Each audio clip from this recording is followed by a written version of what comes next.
नमस्कार. मिथुन राशीच्या व्यक्तींना मार्च 2025 या महिन्यासाठी मी आता मार्गदर्शन करणार आहे. मिथुन राशीच्या व्यक्तींना हा महिना संमिश्र फल देणारा असं म्हणता येईल. जोपर्यंत या व्यक्ती आपल्या अधिकाराचा वापर करत नाहीत तोपर्यंत ते अधिकार तुमचे कागदावरच राहतील. तर तुमच्या अधिकाराचा वापर तुम्ही करा, योग्य वेळी करा, योग्य तेवढा करा, म्हणजे ते तुम्ही सिद्ध करू शकाल की तुमच्याकडे अधिकार आहेत. नाहीतर ते अधिकार कागदावर राहतील आणि तुम्हाला लोक गुंडाळून ठेवतील. असं होऊ देऊ नका. जे देवदयेने तुम्हाला मिळालंय त्याचा पूर्णपणे वापर करा. कारण मुद्दामी देवदयेने असं म्हटलं की काही गोष्टी आपल्याला देवाच्या कृपेने मिळतात, स्वतःच्या प्रयत्नातून मिळत नाही.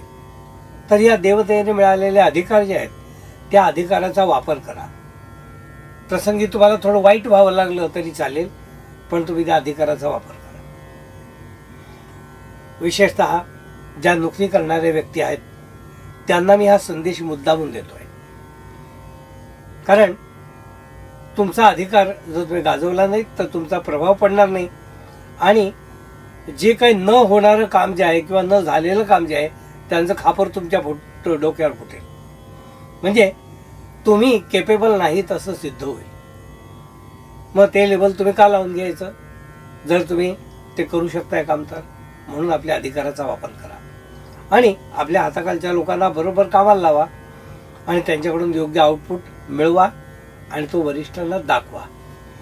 आणि हे मिथुन राशीच्या व्यक्तींनी या महिन्यात प्रकर्षाने केलं पाहिजे.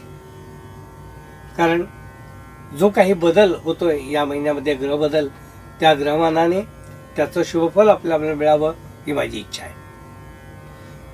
मिथुन राशीच्या व्यक्तींना मी असं सांगू इच्छितो, मोठे मोठे उद्योगधंदे करणारे जे लोक आहेत त्यांना अनेक ऑफर्स आत्ता येतील, पण त्याचा पेपरवर्क चालू करा. काम लगेच सुरू करू नका. भले 1-2 महिने लागले तरी चालतील, पण कागदोपत्री जे कामं करायचे किंवा कागद जे काही टाईप करून प्रोड्यूस करायचे ते कागद पुढे सरकवायला सुरू करा.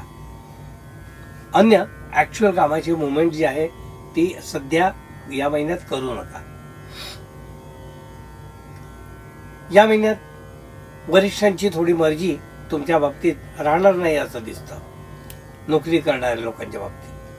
तर त्यातलं नेमकं मर्म काय ते ओळखा, गैरसमज दूर होतील. पण तो तुम्हाला कदाचित बट्टा लागू शकतो. म्हणून तुम्ही ताबडतोब त्याचा पाठपुरावा करा आणि जो गैरसमज आहे तो दूर करा.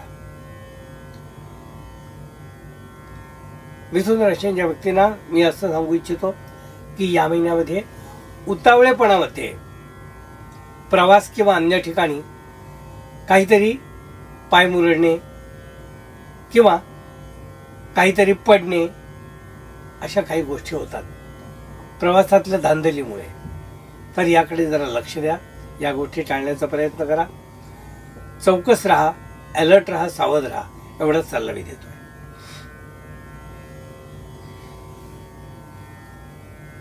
मिथुन राशीच्या व्यक्तींना मी असं सांगू इच्छितो की कौटुंबिक बाबतीत बऱ्याचशा गोष्टी त्यांच्या मताप्रमाणे आणि अनुकूलतेप्रमाणे घडतील.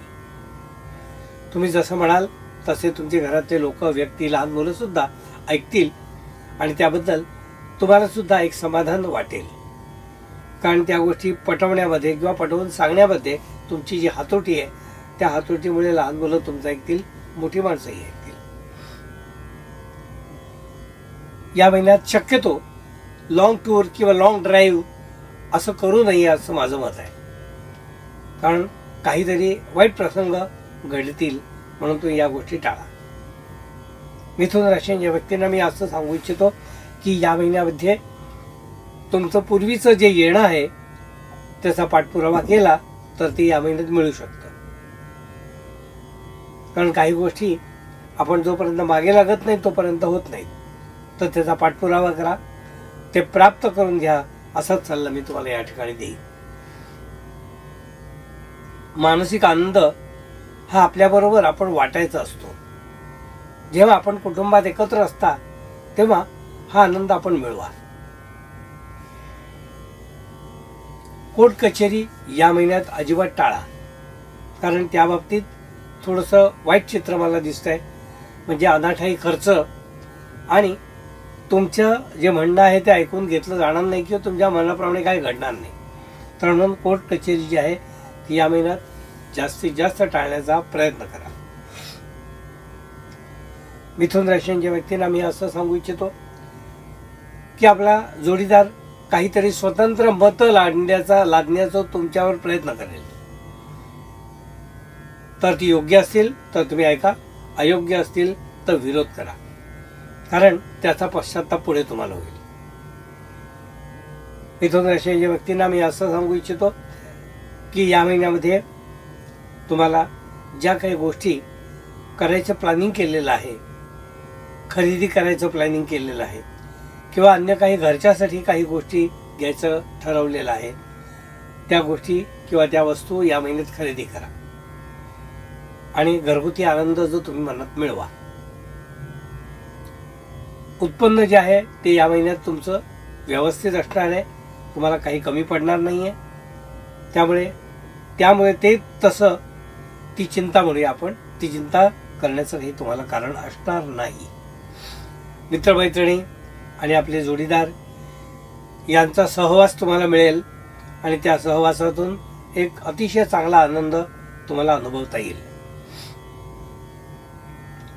मिथुन राशीच्या व्यक्तींना मी असं सांगू इच्छितो की ज्यांची मुलं शिक्षण घेत आहेत की जी मुलं स्वतः शिक्षण घेत आहेत मिथुन राशींची, त्यांनी आळस सोडावा, कारण आळसामुळे हाती आलेलं यश आपल्याला लांब पडून जाईल आपल्यापासून. तर आळस सोडा आणि आळस सोडल्यामुळे तुमचा फायदा होईल एवढाच मी सल्ला तुम्हाला या ठिकाणी देत आहे. मिथुन राशीच्या व्यक्तींना मी असं सांगू इच्छितो की अनेक गोष्टी एकत्र करायला गेल्यानंतर तुमचा गोंधळ उडेल या महिन्यात. तर नीट टप्प्याटप्प्याने प्लॅनिंग करून घरगुती, ऑफिसची किंवा आपले इतर सोशल लाईफ याच्या कामाची विभागणी करा आणि प्रायोरिटीनुसार ती कामं करा, नाहीतर कुठलंच काम नीट होणार नाही. अशा ज्या गोष्टीची खबरदारी तुम्ही घेतली तर मिथुन राशीच्या व्यक्तींना हा महिना चांगला आहे असं मी म्हणेन. हे होतं मिथुन राशीच्या व्यक्तींच्या बाबतीत मार्गदर्शन.